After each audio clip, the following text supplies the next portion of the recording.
pembahasan dari kisah yang disebutkan atau dikisahkan oleh Rasul kita sallallahu alaihi wasallam dalam hadis yang diriwayatkan oleh Imam Muslim tentang kisah Ashabul Ukhdud dan seorang rahib juga tukang sihir dan anak muda tentunya di mana Rasul kita sallallahu alaihi wasallam menjelaskan atau mengkisahkan kisah ini dengan kisah yang sudah Anda bacakan dan kisahnya cukup panjang ya.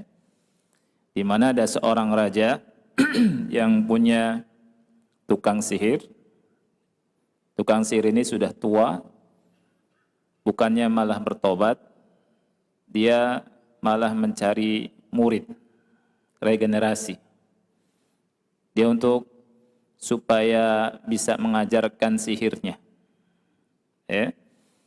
Kemudian singkat ceritanya, anak muda tersebut bukannya jadi tukang sihir, malah menjadi da'i ilallah, mendakwahkan tauhid. Ya.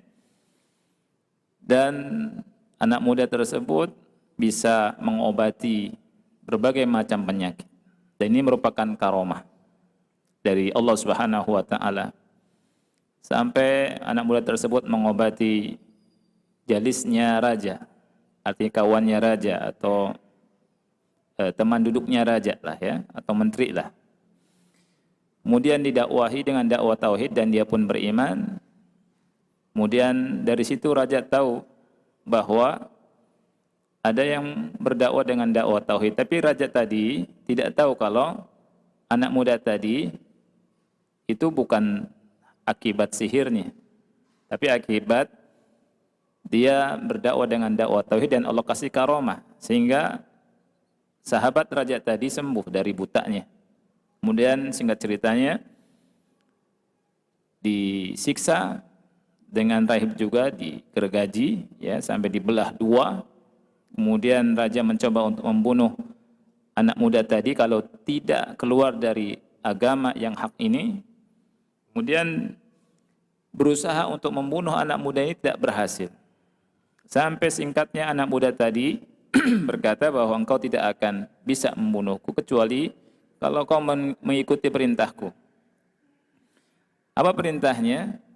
Perintahnya adalah mengambil anak panah dari sarungnya, kemudian memasangkan anak panah tersebut di busurnya dan mengucapkan Bismillahi Rabbil Ghulam. Dengan suara yang keras didengarkan oleh rakyatnya. Kemudian dia pun melakukannya. Dan panahnya menancap di sudginya. Sudgi ini kemarin Ana terjemahkan pelipis ya, tapi yang tepatnya itu daerah sudg itu antara pelipis dengan telinga. Ini daerah sini. Sudgihi. Kemudian anak muda tadi meninggal. Dan akhirnya rakyat itu semuanya beriman kepada Allah Subhanahu wa taala. Akhirnya mereka disiksa, diazab dengan dibikinkan parit ya, parit yang panjang dan luas, dinyalakan api di dalamnya dan mereka dibakar hidup-hidup. Nah, ini ikhwati fillah kisah yang banyak pelajaran yang bisa kita ambil. Insyaallah taala pada pertemuan yang mulia ini kita akan bahas 5 faedah dulu, 5 pelajaran yang bisa kita ambil dari kisah ini. Yang pertama, faedah yang pertama, pelajaran yang pertama, as-sihru haramun la yuhibbuhu Allahu wa yadfa'u sahibahu ila kulli syarr. Ini faedah yang pertama. Sihir itu hukumnya haram. Sihir itu hukumnya haram. Tidak dicintai oleh Allah Subhanahu wa taala. Dan bisa mendorong orangnya kepada seluruh keburukan, kepada seluruh syarr, kejelekan, dosa, maksiat. Ya. Ini didasari dengan kisah tadi atau sabda Rasul sallallahu alaihi wasallam di mana Rasul menceritakan dalam hadis yang sahih, فَبَيْنَمَا هُوَ عَلَى ذَلِكَ إِذْ أَتَى عَلَى دَابَةٍ عَظِيمَةٍ قَدْ حَبِسَتِ النَّاسَ فَقَالَ al-yawma a'lamu as-sahiru afdalu amir rahibu afdal. Fa akhadha hajaran faqala Allahumma in kana amru rahibi ahabba ilayka min amri sahir faqtul hadhihi ad-dabata hatta yamdi an-nas. Faramaha faqatalaha wa madha an-nas. Ini kata Rasul. Jadi Rasul berkata ketika anak muda tadi berjalan, kemudian ternyata di jalan itu ada binatang yang sangat besar menghalangi jalannya manusia. Kemudian anak muda tadi berkata, pada hari ini aku akan mengetahui siapa yang paling utama, apakah tukang sihir atau si rahib, yakni pendeta. Kemudian dia pun mengambil batu, batunya batu kecil saja. Kemudian dia berkata, ya Allah, apabila perkara rahib itu lebih engkau cintai dari perkaranya tukang sihir, maka bunuhlah dia. Maka dilempar dan mati. Kemudian manusia bisa lewat lagi. Ini menunjukkan, kata ulama, bahwa Allah Subhanahu wa taala tidak menyukai sihir. Dan Allah Subhanahu wa taala tidak menyukai tukang-tukang sihir. Dan kita diharamkan untuk mendatangi tukang-tukang sihir. Dan diharamkan untuk belajar sihir. Jadi ada ilmu yang haram hukumnya untuk dipelajari. Yaitu ilmu apa? Ilmu sihir. Kenapa diharamkan mendatangi tukang sihir? Yang pertama, li'anna as-sahira mujrimun. Karena tukang sihir ini mujrim. Mujrim itu orang yang berdosa. Allah Subhanahu wa taala labeli tukang sihir dengan mujrim. Allah Subhanahu wa taala berfirman di surat Thaha, ayat yang ke-74. Innahu may ya'ti rabbahu mujrima fa inna lahu jahannama la yamutu fiha wa la yahya. Sesungguhnya yang mendatangi Rabb-nya dalam keadaan mujrim, yakni berdosa, maka dia akan masuk neraka jahanam, dia tidak hidup juga tidak mati. Mujrim di sini adalah tukang sihir. Karena berbicara tentang tukang-tukang sihir. Ayat yang mulia ini sebelumnya berbicara tentang pertempuran antara Musa dan Harun melawan tukang-tukang sihir. Ketika mereka melemparkan tongkat-tongkat dan tali-tali mereka berubah jadi apa? Ular. Kemudian Allah perintahkan Musa untuk melemparkan tongkatnya. Kemudian habis semua.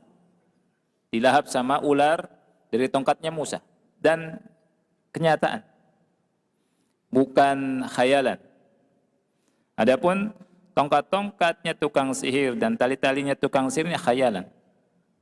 Allah sebutkan sini dalam Al-Quran. Yukhayyalu ilaihi min sihrim annaha tas'a. Ketika dilemparkan tongkat-tongkat dan tali-tali itu, yukhayyal. Yukhayyal ini dikhayalkan.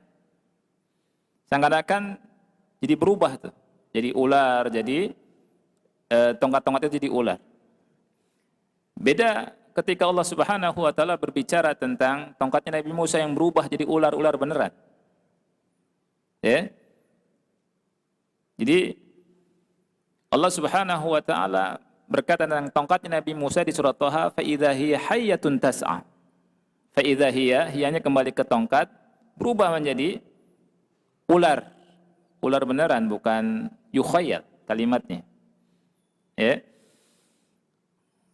Nah, ketika mereka tahu dan mereka sangat paham tentang sihir, ilmu sihir, karena ilmu sihirnya sudah mendarah daging, mereka sujud. Ini bukan sihir. Ini dari Allah Subhanahu wa taala, sujud dan beriman. Diancam oleh siapa? Oleh Firaun akan disalib. Kemudian di antara perkataan mereka, innahu may ya'ti rabbahu mujrima fa inna lahu jahannam. Sesungguhnya orang yang datang kepada Rabbnya dengan keadaan mujrim, mujrim ini artinya tukang sihir. Ya. Ini menunjukkan bahwa Allah Subhanahu wa taala melabeli, mensifati as-sahir dengan apa? Mujrim. Orang yang belajar sihir dosa. Dan tukang sihir ini disebut mujrim oleh Allah Subhanahu wa taala. Yang kedua, li'anna sahira syaitan. Sahir itu, tukang sihir ini syaitan. Dalilnya adalah firman Allah Subhanahu wa taala surat Al-Baqarah ayat 102. Wa ma kafara Sulaiman walakinna asy-syayatin kafaru yu'allimuna an-nasa as-sihr. Nabi Sulaiman tidak kafir. Akan tetapi setan-setan itu yang kafir. Mereka mengajarkan sihir kepada manusia. Jadi tukang-tukang sihir disebut syayatin, setan-setan. Ya. Kemudian yang ketiga, li'anna sahir affak. Tukang sihir itu affak, suka berbohong, suka berdusta. Allah berfirman di surat Asy-Syu'ara ayat yang ke-230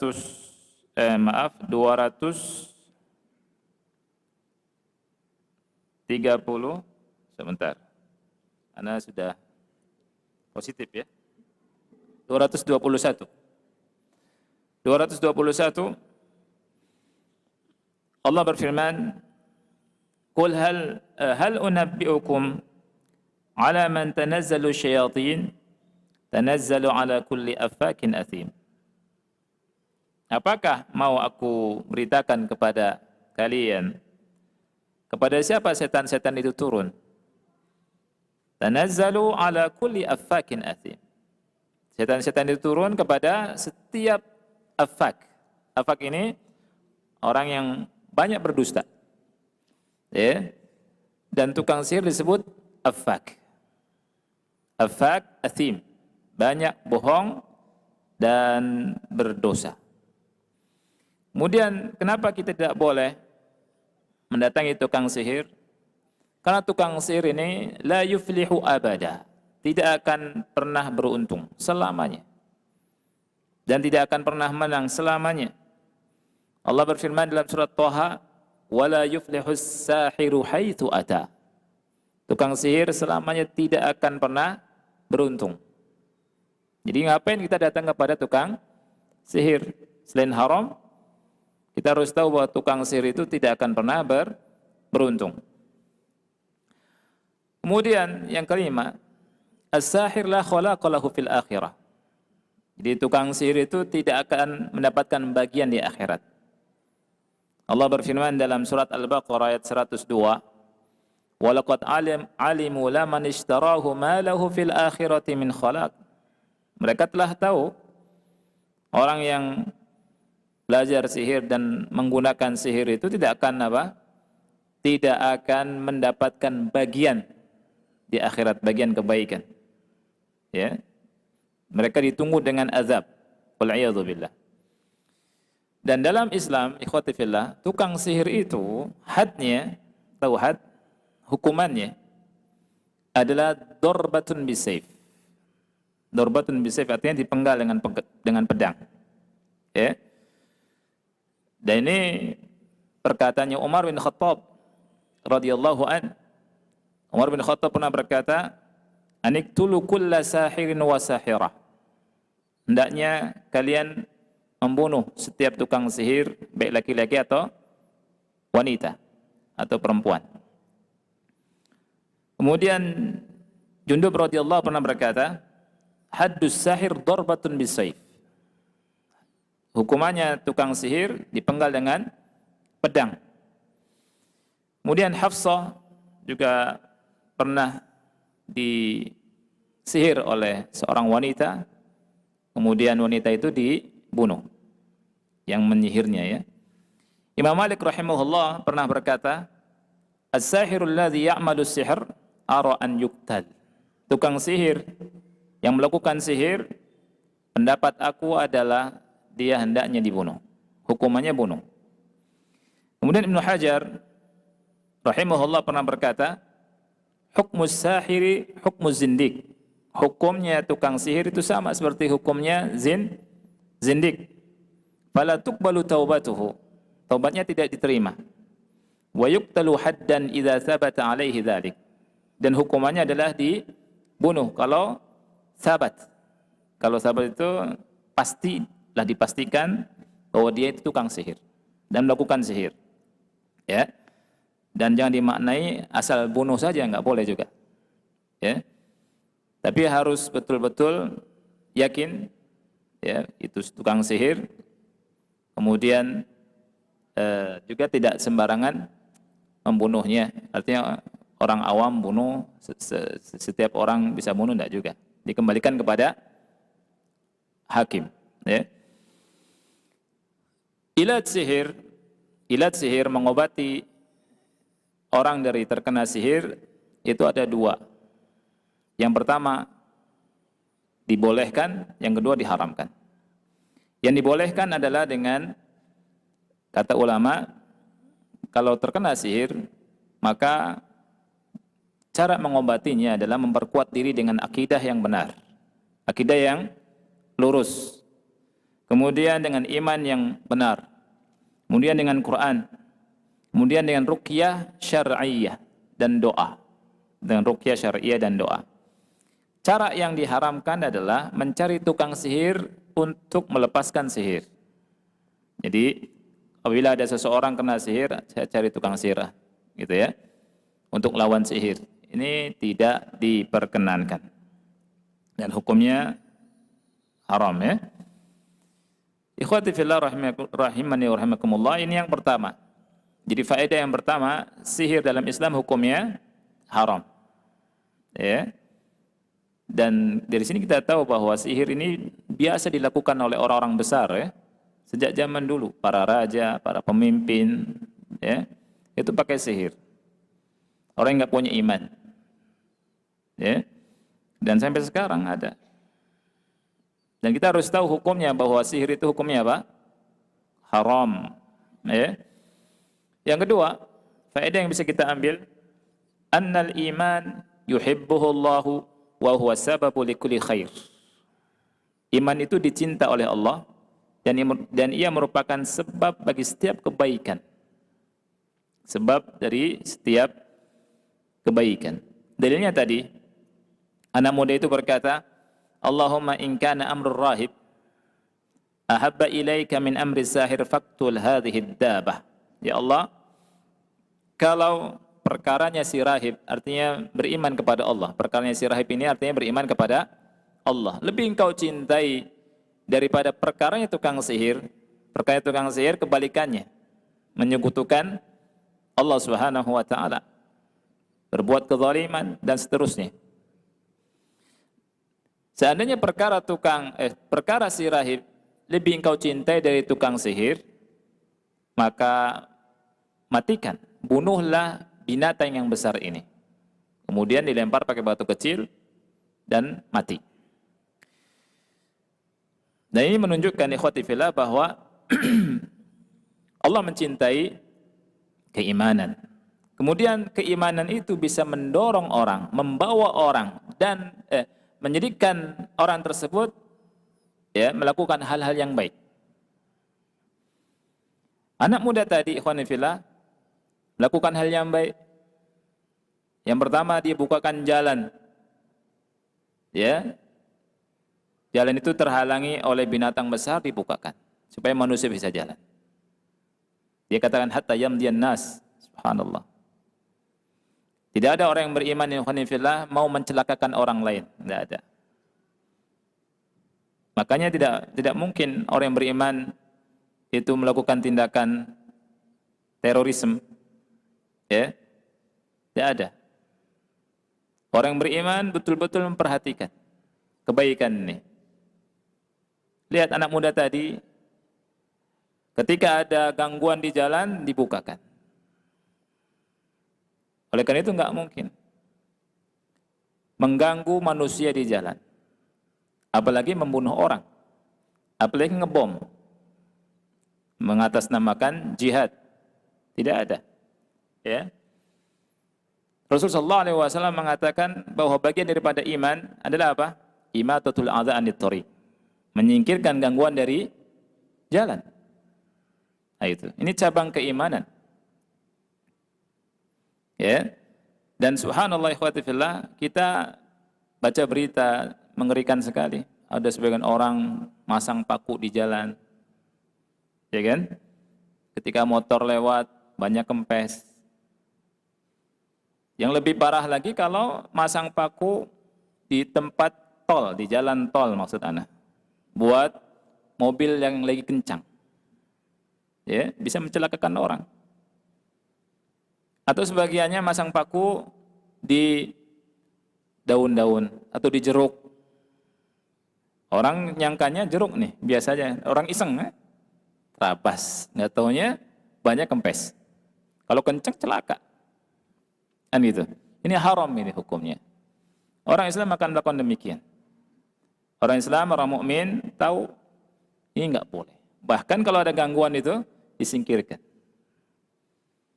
Nggak boleh kita habis makan pisang, kulitnya dilempar di jalan. Kemudian orang lewat jatuh. Kalau mati kita dapat denda itu. Itu hukumnya haram. Ya, gimana bunuh orang? Nggak boleh. Anak muda tadi selain menyingkirkan gangguan dari jalan, dia mendakwahi manusia. Ya, membuka pintu manusia menuju ke surga dengan dakwah apa? Dakwah tauhid. Dan ini yang paling penting. Pertama membuka jalan di dunia supaya orang bisa jalan. Kemudian membuka jalan manusia ke mana? Ke surga dengan dakwah tauhidnya. Dakwah yang paling besar. Kemudian anak muda itu melakukan kebaikan dengan cara ngobati manusia. Semua penyakit diobati. Dan ini karomah yang Allah berikan kepadanya. Dan keimanan ikhwati fillah ada buahnya. Buah keimanan di antara yang pertama, al-amnu wal aman la yakunu illa li ahli iman. Ahlul iman, orang-orang yang beriman akan mendapatkan keamanan di dunia dan di akhirat. Di dalam surat Al-An'am ayat 82, Allah berfirman, "Alladzina amanu wa lam yalbisu imanahum bidzulmin ulaika lahumul amnu wa hum muhtadun." Orang-orang yang beriman dan yang tidak mencampur adukan keimanan mereka dengan kezaliman. Maksud dengan apa? Dengan kesyirikan. Ulaika lahumul amnu wa hum muhtadun. Mereka akan mendapatkan keamanan dan mereka adalah orang yang mendapatkan petunjuk. Jadi orang yang beriman ini akan merasa aman. Ya, di dunia dan di akhirat. Kemudian yang kedua, al-hayatu thayyibatu wa tuma'ninatul qulub la takunu illa li ahli iman. Orang-orang yang beriman akan mendapatkan kehidupan yang baik, ketenangan hati. Allah Subhanahu wa taala berfirman di surat An-Nahl ayat 97, "Man 'amila shalihan", barang siapa yang beramal soleh, min dzakarin aw untha, baik laki-laki atau wanita, wa huwa mu'min, dengan dasar iman dan dia beriman. Amal soleh, iman. Apa kata Allah? "Falanuhyiyannahu hayatan thayyibah." Sungguh-sungguh kami akan anugerahkan kepadanya kehidupan yang baik. "Walanajziyannahum ajrahum bi ahsani ma kanu ya'malun." Apa yang dimaksud dengan kehidupan yang baik? Syekh Muhammad bin Shalih Al-Utsaimin rahimahullah pernah berkata, "Al-hayah at-thayyibah adalah insyirahus sadri wa tuma'ninatul qalb." Lapangnya dada dan tenangnya hati. Jadi kalau kita ikhwati fillah ingin lapang dada dan hati tenang, dua hal ini diperhatikan. Iman dan amal soleh. Kalau hati kita ada sempitnya, berarti salah satu dari dua hal ini ada cacatnya. Bisa jadi iman kurang, bisa jadi amal soleh kurang. Jadi ini faedah yang kedua. Buah keimanan yang kedua. Buah keimanan yang ketiga adalah Allah Azza wa Jal yatawalla ad-difa'an ahli iman. Allah Azza wa Jal itu membela orang-orang yang beriman. Allah berfirman di surat Al-Hajj ayat 38, innallaha yudafi'u 'anil ladzina amanu. Sesungguhnya Allah membela orang-orang yang beriman. Dan dalam hadis qudsi Allah Subhanahu wa taala berfirman, "Man 'adali waliyan faqad adzantuhu bil harb." Barang siapa yang memusuhi waliku, aku kumandangkan perang kepadanya. Kemudian buah yang keempat dari buah keimanan, al-ajrul azim wal busyra yaumal qiyamati li ahli iman. Orang-orang yang beriman mendapatkan pahala yang besar dan kabar gembira pada hari kiamat. Allah berfirman dalam surat An-Nisa ayat 146, "Wa sawfa yu'tillahul mu'minina ajran 'azimah." Dan Allah akan memberikan pahala yang besar kepada orang-orang yang beriman. Kemudian yang kelima, al-ikhwatu as-sadiqatu wal-ittihadu wal-i'tisamu la takunu abadan illa fi dhillil iman. Persaudaraan yang benar, persatuan tidak akan terwujud selamanya kecuali di dalam naungan keimanan. Allah Subhanahu wa taala berfirman dalam surat Al-Hujurat ayat 10, "Innamal mu'minuna ikhwatun." Sesungguhnya orang-orang yang beriman itu bersaudara. Kita semua bersaudara. Bahkan kadang ya lebih kuat persaudaraan dengan dasar keimanan. Kalau misalkan seseorang di rumahnya atau punya saudara, maksudnya bukan di rumahnya, punya saudara tidak seiman. Persaudaraan karena keturunan karena keimanan lebih kuat mana? Lebih kuat karena keimanan. Ya. Innamal mu'minuna ikhwatun. Faedah yang ketiga, annallaha yukrimu awliya'ahu bi karamat. Allah memuliakan wali-walinya dengan karamah. Allah beri karamah kepada wali-wali Allah. Ya, seperti anak muda tadi. Karena dia dekat sama Allah, Allah beri karamah. Ada 4 karamah yang kita bisa ambil di hadis tadi. Yang pertama, anak muda tadi bisa membunuh binatang yang besar tadi hanya dengan batu kecil. Ya. Yang kedua, dia bisa mengobati manusia dari berbagai macam penyakit. Kemudian yang ketiga, raja tidak bisa membunuhnya. Ya. Subhanallah. Dengan cara yang luar biasa, dibawa pertama ke gunung, di atas mendaki gunung, kemudian kalau sudah di atas dilemparkan. Ya, tapi tidak bisa membunuhnya. Dibawa ke tengah laut, nggak bisa membunuhnya. Kemudian yang keempat adalah doanya dikabulkan sama Allah. Allahumma kfinihim bima syi'ta. Ya Allah, cukupkan aku, jaga aku dari mereka dengan kehendak-Mu. Kemudian gunung itu goyang. Kemudian perahu tenggelam dan seterusnya. Nah, siapa wali-wali Allah itu, ikhwan fillah? Wali-wali Allah, antum bisa catat kaidahnya. Allah sebutkan dalam surat Yunus ayat 62 sampai 63. Untuk menentukan wali Allah atau bukan wali Allah, ini ayatnya. Yunus ayat berapa? 62, 63. Allah Subhanahu wa taala berfirman, "Ala inna awliya Allah la khaufun 'alaihim wa la hum yahzanun. Alladzina amanu wa kanu yattaqun." Perhatikan ikhwani.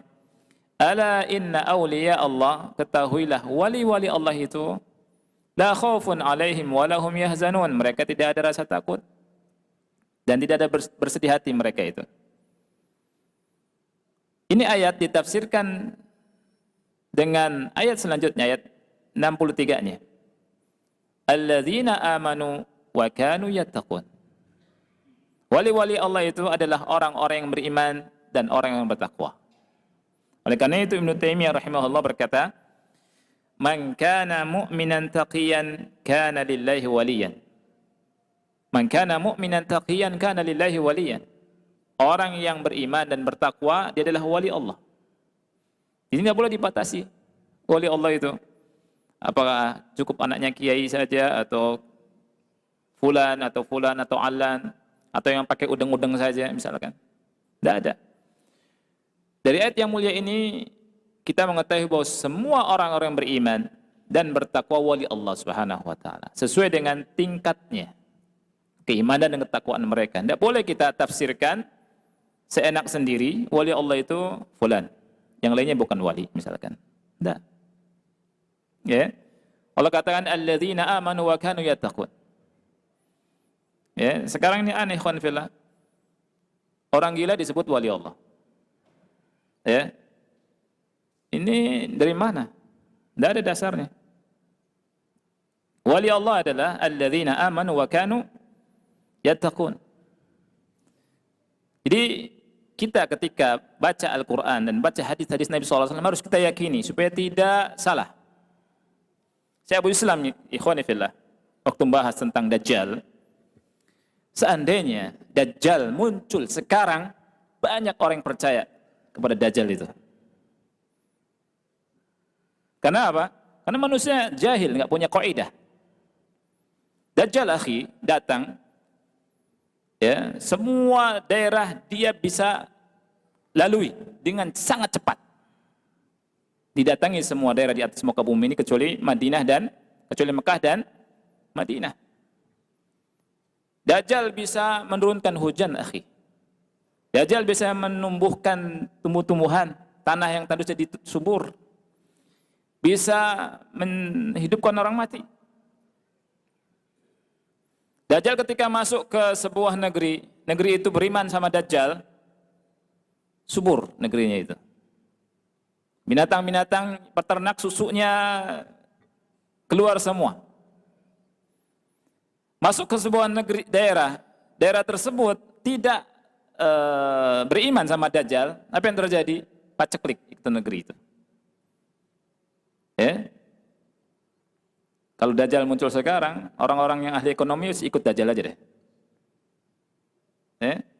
Selesai itu masalah ekonomi. Nah, yang tidak tertipu itu orang yang baca hadis dan memegang Quran dan Sunnah. Makanya ada anak muda keluar ketika mendengar Dajjal di Madinah sebaik-baik manusia, kata Rasulullah SAW. Dia katakan, aku tahu dan yakin kau Dajjal, sebagaimana yang dikabarkan oleh Rasulullah SAW. Dari mana anak muda itu baca? Dari hadis, bukan medsos. Ya, tapi hadis-hadis Rasulullah sallallahu alaihi wasallam. Selamat. Sekarang ikhwani fillah, orang yang akun nabi sekarang ada pengikutnya enggak? Ada pengikutnya. Subhanallah. Padahal tidak ada nabi setelah Nabi Muhammad sallallahu alaihi wasallam. Orang gila sekarang diikuti. Gimana ceritanya? Orang yang ngaku malaikat, dapat wahyu dari malaikat, diikuti. Mana Quran, mana sunnah? Baca Quran, baca hadis Rasul sallallahu alaihi wasallam. Pegang. Kata Rasul, taraktu fikum amrain lan tadillu ma in tamassaktum bihima kitaballah wa sunnati. Aku tinggalkan pada kalian dua perkara. Selama kalian memegang keduanya, ya, tidak akan pernah tersesat, yaitu kitab Allah dan sunnahku.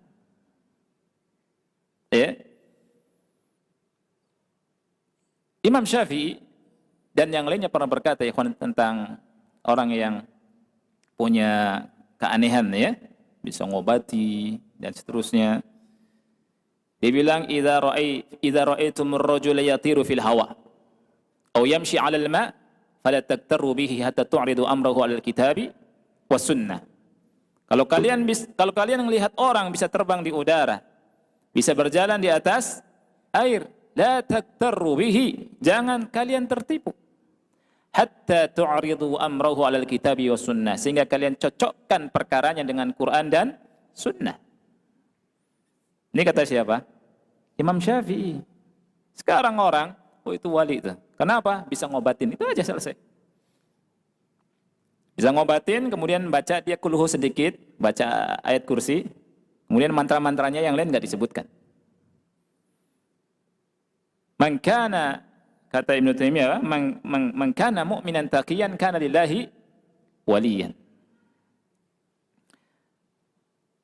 Syekh Abdul Qadir Jailani, ikhwani fillah, suatu saat dia pernah bercerita di malam hari dia ketika ada ulama yang berkata dia mimpi, ada ulama yang berkata waktu dia beribadah, di malam hari gelap, ada singgasana, ada cahaya.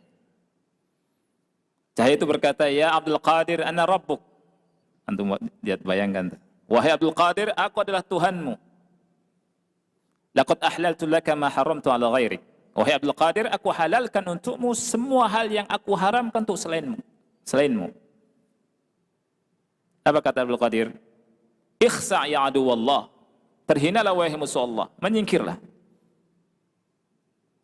Kata ulama, maka cahaya itu hilang sedikit-sedikit. Fasara zulmatan, jadi gelap lagi. Setelah gelap, ada suara lagi. Ya Abdul Qadir, laqad najauta minni. Wahai Abdul Qadir, engkau selamat dari godaanku. Laqad fatantu bihadhihi al-qissah 70 rajula. Sungguh aku telah membinasakan dengan cara seperti ini 70 orang ahli ibadah.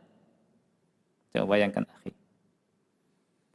Ahli ibadah yang jauh dari ilmu, ibadah rajin, kadang muncul gurur.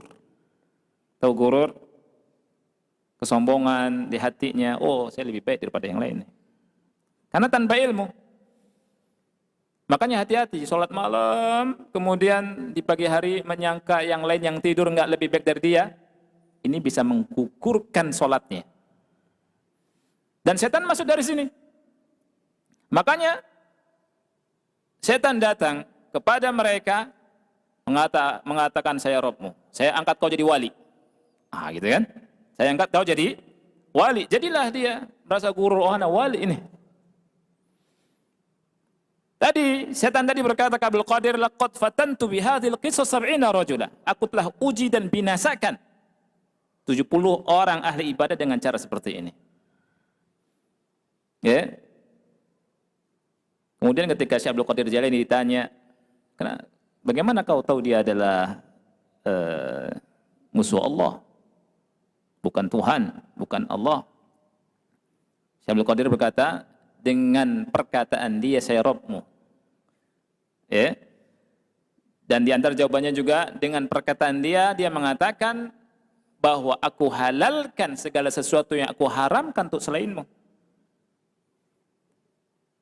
Laqad alimtu anna syari'ata Muhammadin sallallahu alaihi wasallam la tataghayyar wa la tatabaddal. Aku sudah mengetahui dan yakin bahwa syariat Nabi Muhammad sallallahu alaihi wasallam, kata Syekh Abdul Qadir Jailani, tidak akan pernah berubah. Lihat ikhwati, kalau misalkan orang nggak punya ilmu, waduh Allah datang nih, ya kan? Benar saya wali ini. Makanya jangan aneh. Ada orang ngaku wali berzina sama muridnya yang perempuan. Ketika digerebek, ditangkap, saya kan wali. Saya nggak terikat sama syariat. Ngapain kalian datang tangkap saya? Itu sudah masuk tingkat ma'rifat hakikat dan seterusnya. Atau tidak ada hubungan dengan syariat. Ada lagi satu lagi, homo sama muridnya. Kemudian ketika mau ditangkap dan dikatakan itu salah, dia katakan cahaya kewalian saya datang dan saya berat, mesti melakukan seperti itu. Itu bukan wali Allah, tapi wali syaitan. Karena Syekh Abdul Qadir Jailani sendiri mengatakan anna syari'ata Muhammad sallallahu alaihi wasallam la tataghayyar wa la tatabaddal. Syariat Nabi Muhammad SAW tidak akan pernah berubah. Gimana ada wali nyuruh nggak sholat? Ada wali nggak punya akal, misalkan. Ini Syekh Abu Islam berkata kalau misalnya Dajjal muncul sekarang, saya khawatir orang pada ikut. Ya. Jadi ikhwati fillah, Imam Syafi'i pernah berkata apa? Idza ra'aitumur rajula yatiru fil hawa aw yamshi 'alal ma fala tagtarru bihi hatta tu'ridu amrahu 'alal kitabi was sunnah. Kalau kalian lihat orang bisa terbang di udara, bisa jalan di atas air, mungkin saja. Jangan tertipu sampai cocokkan perkaranya dengan Quran dan Sunnah. Orang sekarang percaya sama cukup pakai udeng-udeng dikit, modalnya doa dikit, bawa pisau, bawa golok. Kemudian dia di hadapan orang sayat-sayat gini-gini. Kemudian dia katakan ini kebal, wali. Subhanallah. Padahal orang India yang bukan agamanya Islam juga bisa. Ya kan? Orang-orang Hindu, orang-orang Buddha, banyak yang bisa lakukan itu. Itu bukan wali Allah. Ya kan? Jadi tertipu tuh orang. Jadi ikhwati fillah rahimani wa rahimakumullah. Jadi Allah Subhanahu wa taala menghabarkan pada kita dalam surat Yunus, ala inna awliya Allah la khaufun alaihim wala hum yahzanun. Siapa mereka? Alladzina amanu wa kanu yattaqun. Alladzina amanu wa kanu yattaqun. Jadi karomah itu ada, ya. Karomah itu ada. Kalau Allah kasih kelebihan perkara yang di luar adat kebiasaan manusia kepada para nabi dan rasul, namanya apa? Mukjizat. Kalau kepada selain nabi dan rasul, kepada orang-orang soleh disebut karomah. Karomah. Dan itu banyak, seperti Ashabul Kahfi. Itu Allah kasih karomah. Ashabul Kahfi yang di gua, ya, di goha, ya, war. Tidur selama berapa? 309 hari. Gak makan, gak tidur, gak makan, gak tidur. Gak makan, gak minum, gak kedinginan, gak kepanasan. 309 hari. Subhanallah. 9 tahun, bukan hari. Bukan hari, ya. 309 tahun. Kemudian Maryam juga dapat karomah. Antum bisa lihat di surat Ali Imran, kan? Kullama dakhala 'alaiha Zakaria al-mihrab wajada 'indaha rizqa. Qala ya Maryam anna laki hadha? Qalat huwa min indillah innallaha yarzuqu man yasha'u bighairi hisab. Setiap kali masuk ke mihrabnya, Zakaria melihat ada buah-buahan di depan Maryam. Dan buah-buahannya yang ajib, akhi. Di musim dingin, di musim dingin buah-buahan musim panas. Di musim panas buah-buahan musim dingin. Ya. Kemudian Allah kasih Jurej Al-Abid karomah. Jurej Al-Abid pernah dituduh berzina.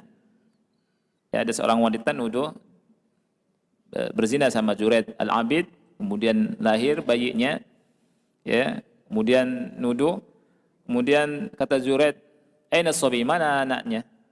Kemudian ditekan perutnya dengan tangannya, ditanya anak itu, anak bayi merah, ya, belum bisa ngomong, ditekan perutnya. Man abuk? Siapa bapakmu? Ya, anak itu bisa ngomong. Kata itu fulan ar-ra'i, fulan ar-ra'i, fulan penggembala itu. Ya, itu juga karomah. Juga karomah. Kemudian Hanzalah, sahabat Nabi SAW yang meninggal di perang Uhud. Meninggal ketika ada perang Uhud, beliau belum sempat mandi junub karena baru nikah.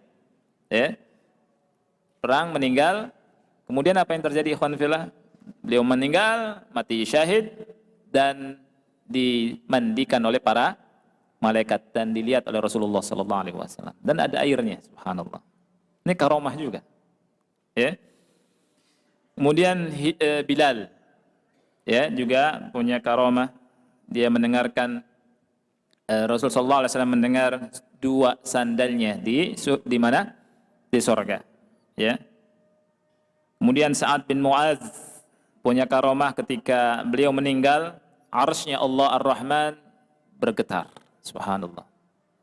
Dan beliau meninggal diiringi dengan 70.000 malaikat.